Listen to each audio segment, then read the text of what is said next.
Thank you po. Ang bait mo naman pala sa personal.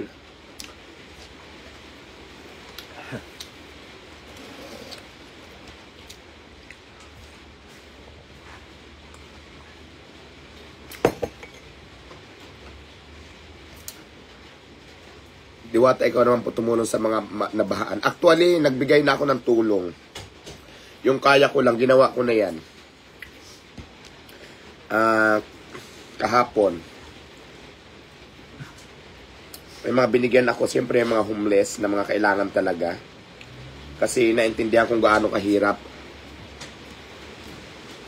yung kalagayan ng ganitong bumabagyo.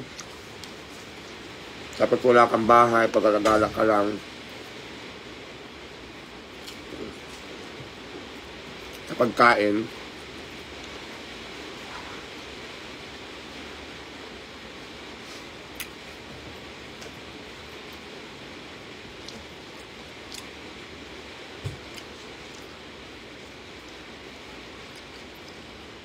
so yun.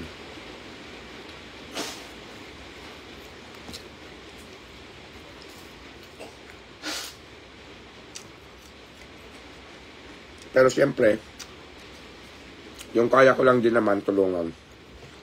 Abot lang ng aking makakaya. Sabi ko nga, hindi naman tayo mayaman pa. Pero hanggat maaari, kung kayang tumulong, tutulong tayo.